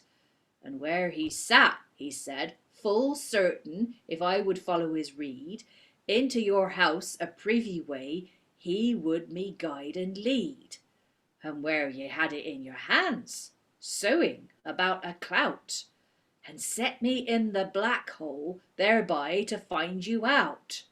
And whiles I sought a quietness, creeping upon my knees, I found the weight of your door bar for my reward and fees. Such is the luck that some men gets when they begin to mell, in setting at one such as were out, minding to make all well. Was it not well blessed, Gammer, to escape that scour? And Chad been there, then Chad been dressed, but like as ill by the mass as Gaffer Vicar. Marry, sir, here is a sport alone. I looked for such an end. If Diccon had not played the knave, this had been soon amend. My Gammer here, he made a fool, and dressed her as she was, and goodwife Chat he set to scold, till both parts cried, alas! And Dr. Rat was not behind, whilst Chat did crown his pair. I would the knave had been stark blind if Hodge had not his share. Jam immediately well sped already amongst Cham dressed like a colt, and had the better wit, had been made adult. Sir Knave, make haste, Diccon were here. Fetch him, wherever he be. Fie on the villain, fie, that makes us thus agree. Fie on him, knave, with all my heart. Now fie, and fie again! Now fie on him, may I best say, whom he hath almost slain. And at this point appeareth Diccon, presumably in the presence of Scapethrift. Lo, where he cometh at hand, belike he was not far. Diccon, here be 2 or 3 thy company cannot spare. God bless you, and you may be blessed, so many all at once. Come, knave, it were a good deed to geld thee by cock's bones. Seest not thy handiwork? Sir Rat, can ye forbear him? A vengeance on those hands light, for my hands came not near him. The whoreson priest hath lift the pot in some of these alewives' chairs, that his head would not serve him, belike to come down the stairs. Nay, soft, thou mayst not play the knave and have this language too. If thou thy tongue bridle a while, the better must thou do. Confess the truth, as I shall ask, and cease a while to fable. And for thy fault I promise thee, thy handling shall be reasonable. Hast not made a lie or 2 to set these 2 by the ears? What if I have? 500 such have I seen within these 7 years. I am sorry for nothing else, but that I see not the sport, which was between them when they met, as they themselves report. The greatest thing, Master Rat, you see how he is dressed. What devil? Need he be groping so deep in Goodwife Chat's hen's nest? Yea, but it was thy drift to bring him into the briars. God's bread! Hath not such an old fool wit to save his ears? He showeth himself herein, ye see, so very a cox. The cat was not so madly allured by the fox. To run in the snares was set for him doubtless, for he leapt in for mice, and this Sir John for madness. Well, and ye shift no better, ye losel, lither and lazy. I will go near for this to make ye leap at a daisy. In the king's name, Master Bailey, I charge you set him fast. What? Fast at cards or fast on sleep? It is the thing I did last. Nay, fast in fetters, false varlet, according to thy deeds.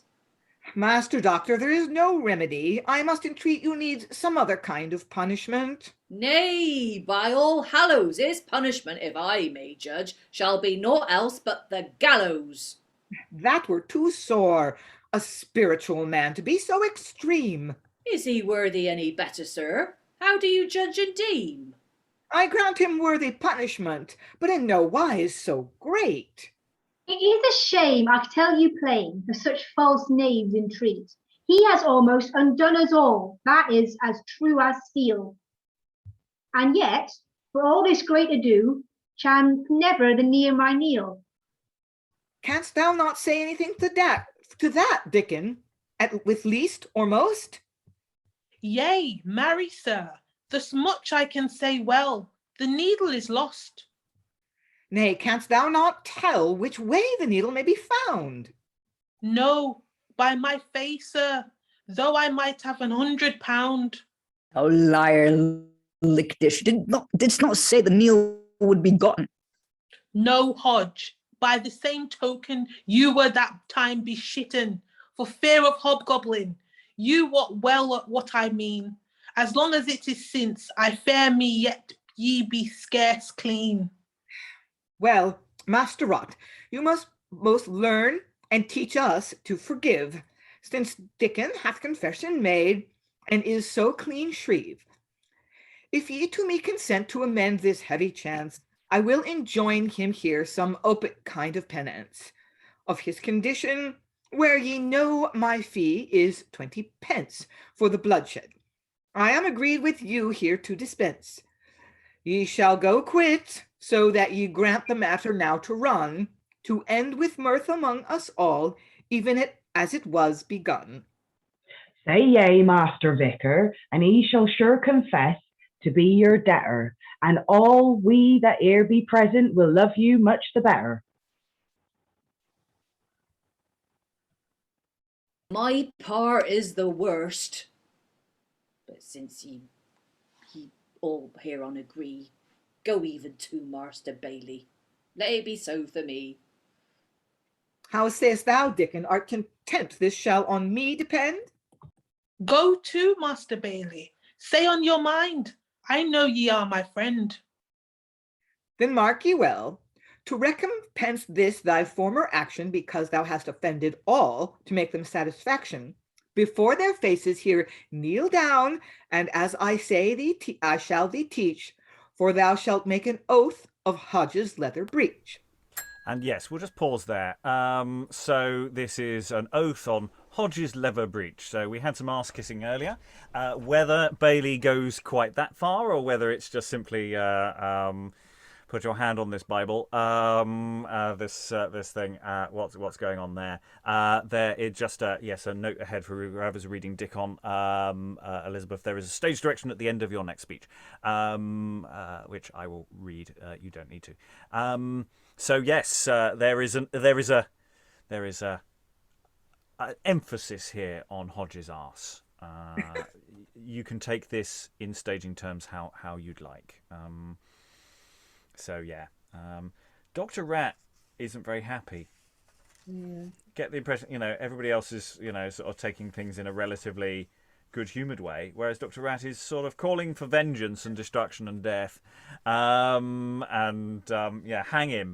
him is pretty much what he's saying a lot of the time. It doesn't always look like it is, but what he's saying is basically frequently just hang the him. So he's not a happy bunny. Not a happy bunny. But Bailey's trying to, reconcile everyone. It's all pull all the strings together. Rob? Eric and then Elizabeth. Okay. I was just going to say that I like to think that Dr. Rat is going to sue for compensation. Yeah, he's really a case for lawyers for injury lawyers. Yeah. Have you been in an accident? Yes, that was not your fault, but somebody else really was. Sorry, Elizabeth. Rob, I wanted to ask, the line that you say, which is the stage direction, is it to give him a good blow on the bottom? Absolutely. Okay, cool. Yeah. Yes. Bailey has indicated in general direction of Hodge's leather breech, so we're all heading in that general direction. Master Bailey, I paused. Let you continue with your, now that we've got a solemn oath in place between Diccon and Hodge. So let's find out what your judgment is. First, for Master Doctor, upon pain of his curse, where he will pay for all, thou never draw thy purse. And when you meet at one pot, he shall have the first pull. And thou shalt never offer him the cup, but it be full. To Goodwife Chat, thou shalt be sworn, even on the same wise, if she refuse thy money once, never to offer it twice. Thou shalt be bound by the same here as thou dost take it, that thou mayst drink of free cost, thou never forsake it. For Gammer Gurton's sake, again sworn shalt thou be, to help her to her needle, if to do lie in thee, and otherwise be bound by the virtue of that, to be of good a bearing, to jib her great cat.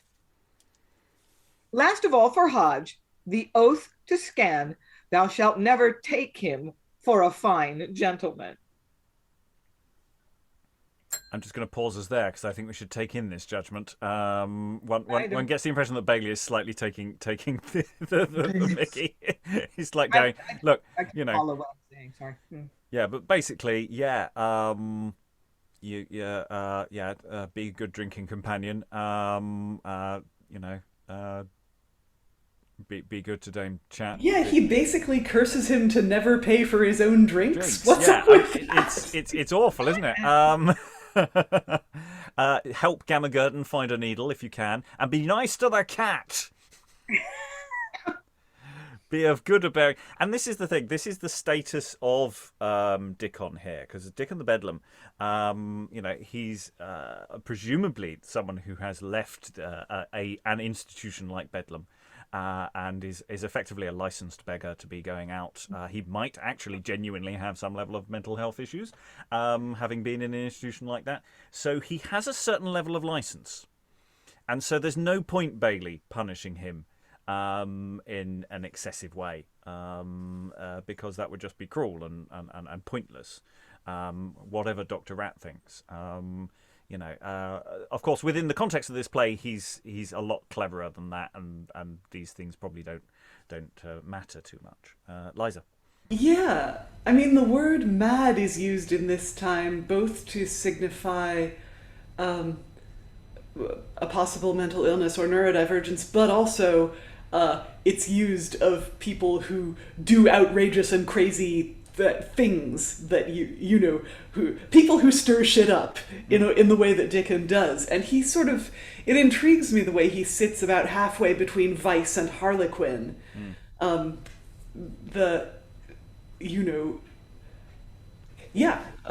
shouldn't pontificate without having been at last session, but it's interesting. Yeah, I mean, he could just be the sort of the local wastrel who they just know there's no point punishing him any further, and he's actually just gained that name just because he's a bit madcap, rather than actually mad, as it were. But his status is not particularly clear in terms of what the player's doing there. But yeah, there's no point Bailey giving him a harder thing. And plus, it's a comedy. Everything's got to end happily, so it's fine. Dr. Rat, I do feel possibly does deserve some better compensation, but never mind. He was rather brutally assaulted. Anyway, let us continue. Bailey has given judgment. Hodge, whose breeches are perhaps very close to Diccon in some fashion. His breeches there. Hodge speaks. Come on, fellow Diccon, shall be even with thee now. Thou wilt not stick to do this, Diccon, I trow. No, by my father's skin, my hand down I lay it. Look, as I have promised, I will not deny it. But Hodge, take good heed now, thou do not beshit me. And Diccon gives Hodge a good blow on the buttock. Oh, God's heart, thou false villain, dost thou bite me? What, Hodge? Doth he hurt thee, ere ever he be begin? Thrust me into the buttock with a bodkin or a pin. I say, Gammer. How now, Hodge? How now? God's mold, Gammer Gurton. Thou art mad, I trow. Will you see the devil, Gammer? The devil, son? God bless us. Should if I were hanged, Gammer. Marry, see, ye might dress us. Chabik by the mask, Gammer. What? Not my Neil, Hodge. Your Neil, Gammer, your Neil. No, fie. Just but dodge. She'll found your Neil, Gammer, here in my hand be it. For all the loves on earth, Hodge, let me see it. Soft, Gammer. Good Hodge. Soft, I say, tarry a while. Nay, sweet Hodge, say truth and not me beguile. I'm sure on it. I warrant you it goes no more astray. Hodge, when I speak so fair, will still say me nay? Go near the light, Gammer. 'Tis well in faith, good luck. Just what 'twas almost undone. 'Twas so far in my buttock. 'Tis mine own dear Neil, Hodge. Cycly I wot. Sham I not a good son, Gammer? Sham I not? Christ blessing light on thee, has made me forever. I knew that I must find it, else should I had never. By my troth, gossip Gurton, I am even as glad as though I mine own self as good a turn had. And I, by my conscience, to see it so come forth, rejoice so much at it as 3 needles be worth. I am no whit sorry to see you so rejoice. Nor I much the gladder for all this noise. Yet say gramercy, Diccon, for springing off the game. Gramercy, Dickon, 20 times. Oh, how glad, cham! If that should do so much, your masterdom to come hither, Master Rat, Goodwife Chat, and Dickon together, should but one halfpenny as far as I know it, and she'll not rest this night till I bestow it. If e'er ye love me, let us go in and drink. I am content if the rest think as I think. Master Rat, it shall be best for you if we so do. Then you shall warm you and dress yourself too. Soft, sirs, take us with you. The company shall be the more. As proud comes behind, they say, as any goes before. But now, my good masters, since we must be gone, and leave you behind us here all alone, since at our last ending thus merry we be, for Gammer Gurton's needle's sake, let us have applaud it here. And yes, ask the audience for some applause. Yeah, I love everyone sort of going, oh, isn't it lovely? Oh, we'll be friends again, Dr. Rat. I am no whit sorry to see you so rejoice. I mean, it couldn't be more grudging, could it? I am so happy for you. Look at me. This is my happy face.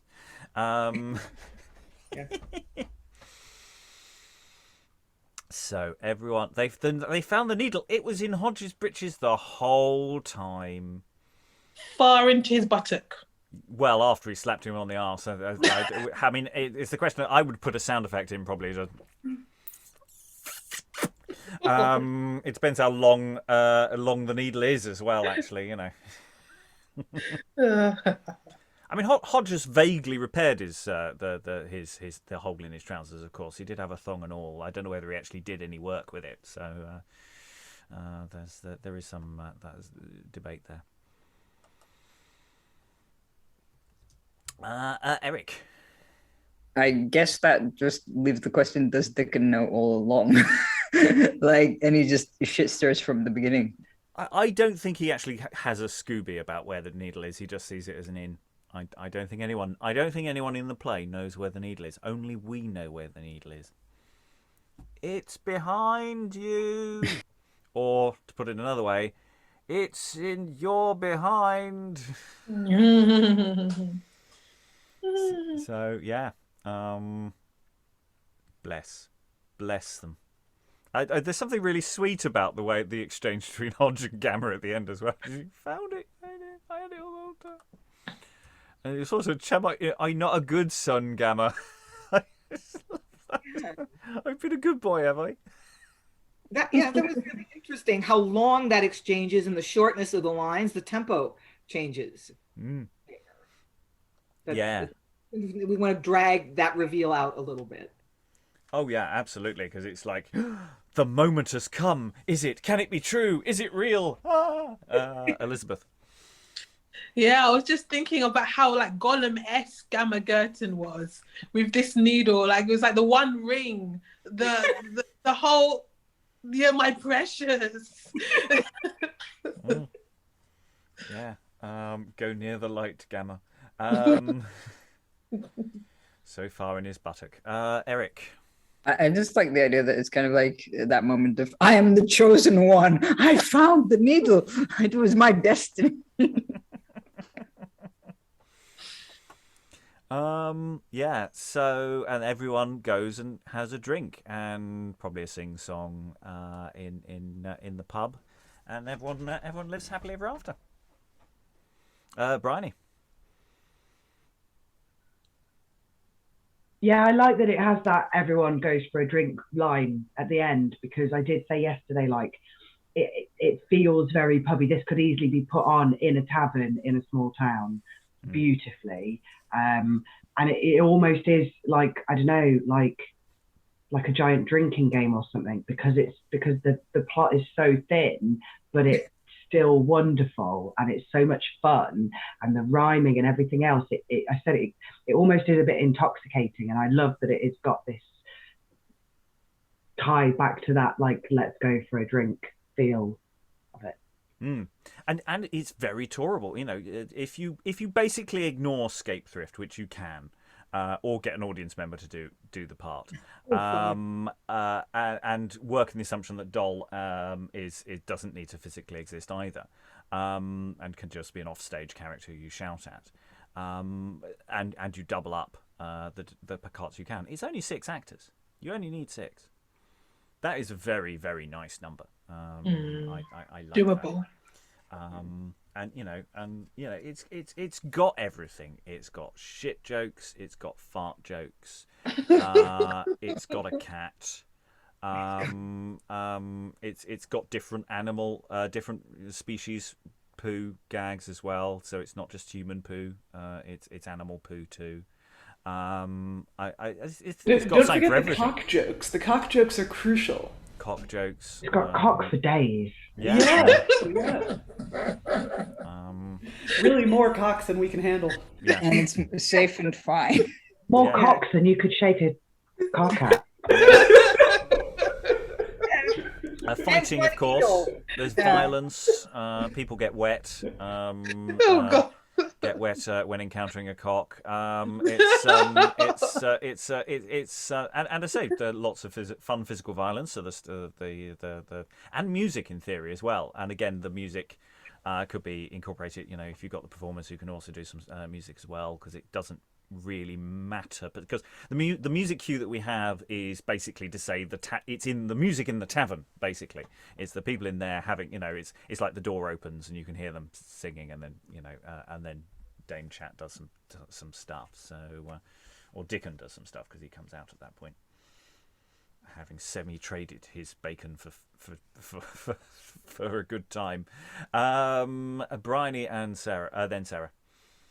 I feel like it's worth mentioning something that Francis said yesterday, because now that we're at the end, it still definitely really holds up, and I love the idea that he raised, that this play is kind of like the B-plot characters getting their own spin-off. And I love that, like, just the fun of it, because normally it's like this sort of thing is the light relief against a complex people trying to woo and marry and all this other stuff going on, but this is just it, and it just works really nicely on its own. Yeah, it's everybody else, isn't it? Sarah. Yeah, just going back to the singing. I guess yes, it's supposed to be going on in the background with the tavern to set the scene, but I really like that drinking song. Rachel improvised it yesterday and it was just amazing. And she had the idea that it could be sung by a group of people, like in the round, and actually getting the audience to join in. And to be honest, I think there's scope for doing that between each of the acts, really, because it's not that long a play. You could take it on tour. It's the kind of thing that you could imagine you take it to the same place every year, and everybody knows all the songs from the previous year, and everyone knows what's going to happen, but they just turn up to enjoy it. Like we were saying yesterday, like a panto, and you just have like a song every act change and get the audience to join in. Yeah, I like that, and you're right. In between each of the acts, there would have been music, almost certainly. It's that kind of play. It's designed for indoors. It's designed for some level of candle trimming between acts, because of course we clearly have. There's got to be some kind of gap because Dr. Rat exits and then immediately comes back on again, which would be awkward and annoying. So you'd have to put a music cue or something in there to make it less awkward for a modern performance. And you're right, it's not desperately long. Uncut, you're probably looking at 90 minutes. Add some music a bit longer than that. But you can also get it shorter as well. I mean, for the full cast audio that we did, the final edit for that, because it was audio based, is much shorter. So there's certain details that we decided didn't work very well for audio, so we didn't keep them in. Sadly, the cat basically got cut, which is a real shame. I know, but you couldn't see the cat, so the cat got removed. Puppetry. If you toured this, you could have puppetry. I mean, for audio. You can bring your cat with you. Yeah. For audio, did you have a cat sound effect? No, no. In the end, the cat got cut in all its entirety as well. It was weirdly the cock speech about the cat just didn't land very well as audio, even though you'd think it should do. It actually doesn't, or it didn't when we recorded it. So we decided the cat, as an entire plot thread, just got quietly removed. It's in the spoilers episodes. We did record it all, but the final edit with sound effects, etc., did not include the cat, sadly. But it did involve all sorts of other hijinks and excitements. So we're into final thoughts. We're already sort of discussing the play as a touring production and other options. I think it is full of payload for comedy. I mean, it really is. There's so many setups here that you could add business to as well. That's what I really like about it. That really fired up my imagination. Final thoughts from around the room then. Nobody's listening to me. They're all looking at the cat. I'm not bitter. Eric, any final thoughts? Meow. No, sorry. I really want to do this somewhere. I feel like it should exist somewhere, like a performance of it, either on Zoom or just like, off stage, offline. Just because it sounds like so much fun to be in, and obviously there are so many shenanigans and so much fun, like like we've said, there is like misogyny and comedy violence and so on and so forth, but it just it's so hard to take it seriously. Yes, comedy violence, fine, not a problem. Elizabeth, any final thoughts? Yeah, just to second what Eric said, it's fun. It's a fun play. It's full of shenanigans. I really like the puns. I think I'm not going to mention it. I'm not going to mention who must not be named. But there's that use of punning for this kind of lewdness, the lewd jokes, I thought was actually quite hilarious. And I thought that could be hammed up and played up for all it's worth. We're here for the puns. Emma, any final thoughts? You weren't here yesterday, so you've sort of come into this world. Yeah, but I picked it up.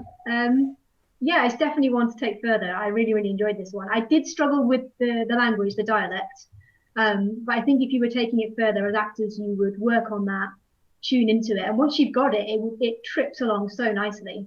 In fact, the language as a whole is so, it's so lyrical and rhythmic. And I just love all the wordplay.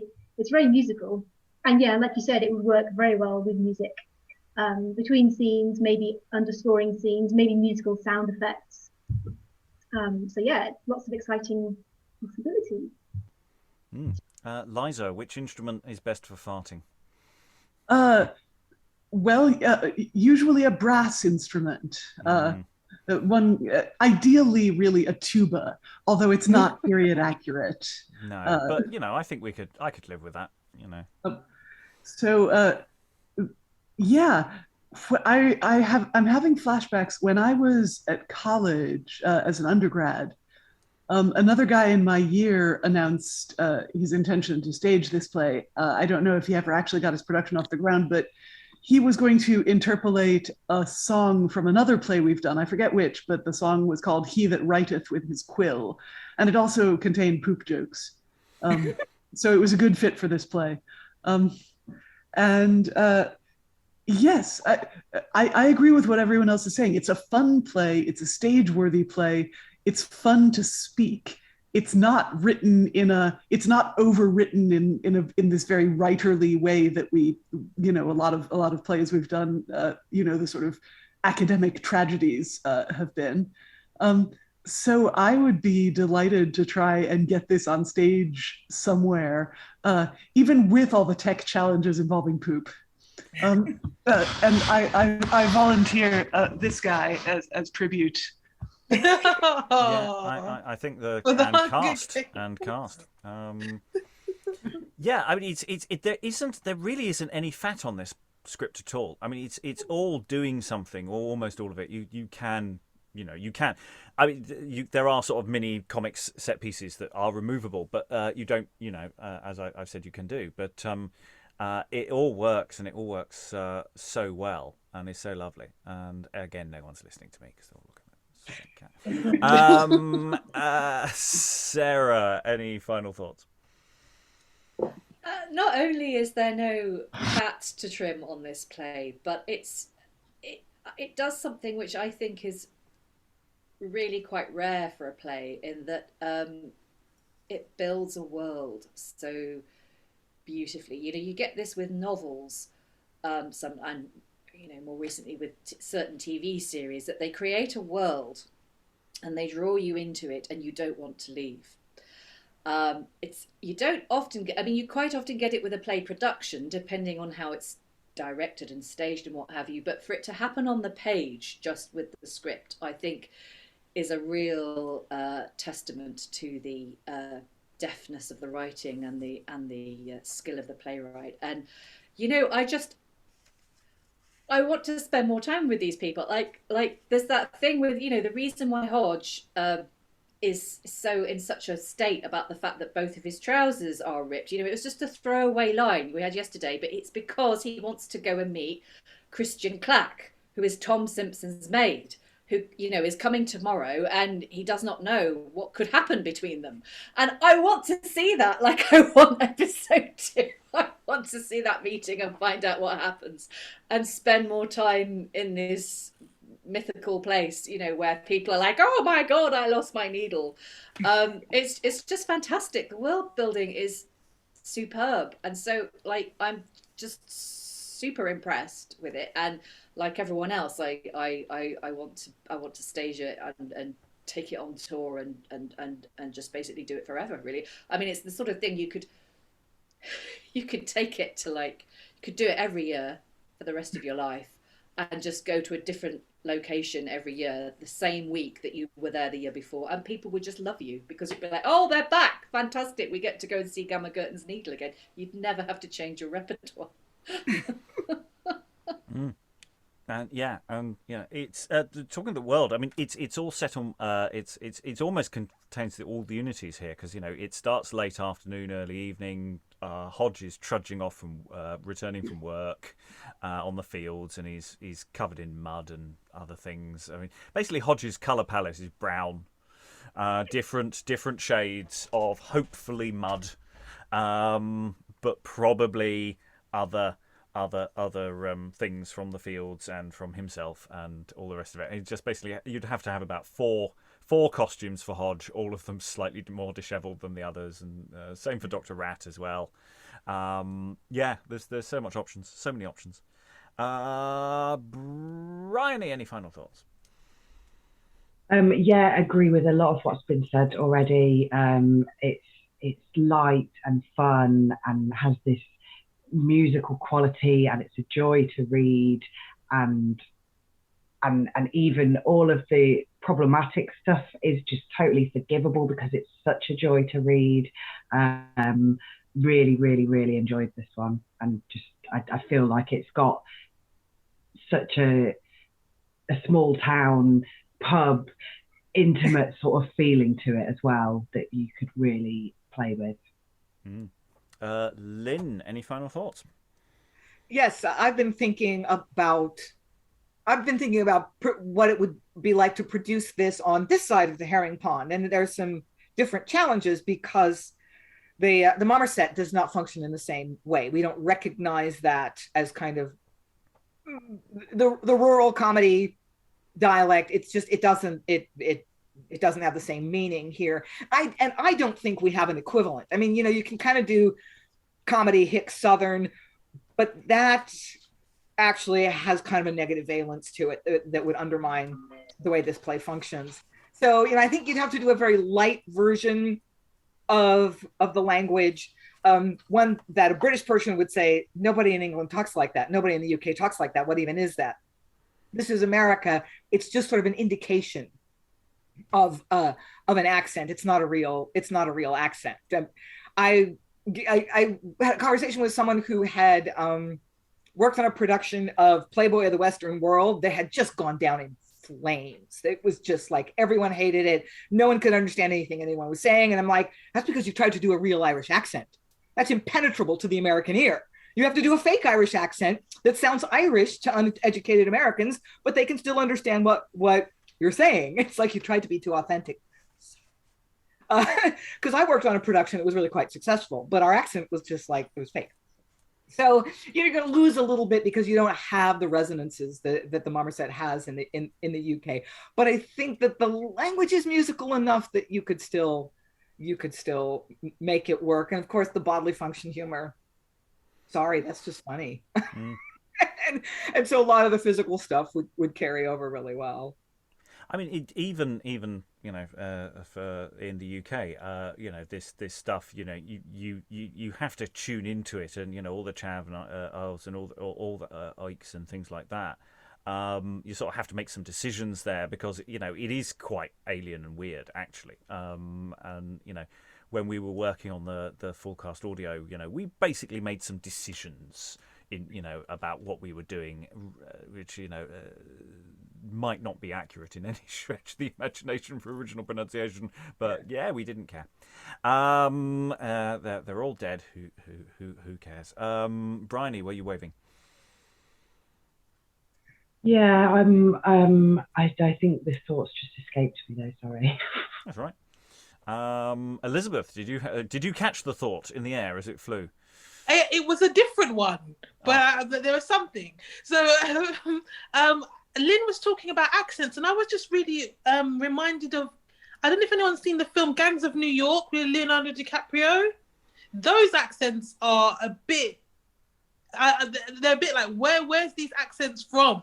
All of the accents in that film, and then also Leonardo DiCaprio in Blood Diamond as well. It's supposed to be South African, but it didn't sound South African to me. So I was just thinking that Lynn has a real point about the kind of accent that just sounds foreign, as opposed to the actual real dialect of that region. Mm. And especially when we're talking about theatre as well, as opposed to other mediums as well. I mean, we've already done the full cast audio adaptations. We now have this additional reading, because we didn't do a first look read through before we produced that. We just sort of went straight into producing that. So we're sort of doing this all backwards. Yeah, the idea of going to the stage next with this is very much high on the list, because, as I say, we've already done the one production. It's time to do another in a different medium. So the question of whether it's sort of right for Zoom or not, whether it's sort of too much of a stretch or not, I'm sure we'll do it as a second look, if only for fun, and because we can. Yeah, make your own cat turds. Yeah, but the idea of doing a tourable version, I think that it's got decent legs to it. Briony. For the people that are in the room that weren't here yesterday, if you haven't already read back, because I don't always get the chance if I miss a session, do, because the fight scene between Gammer Gurton and Chat is the best I've ever seen. I think read in a play. What a slagging match! It was great. Yeah, it's really nicely structured. So on that theme of violence. I'm going to end the session. Thanks to all the wonderful readers for all their wonderful reading. Thank you very much, and goodbye. Now, fie and fie again.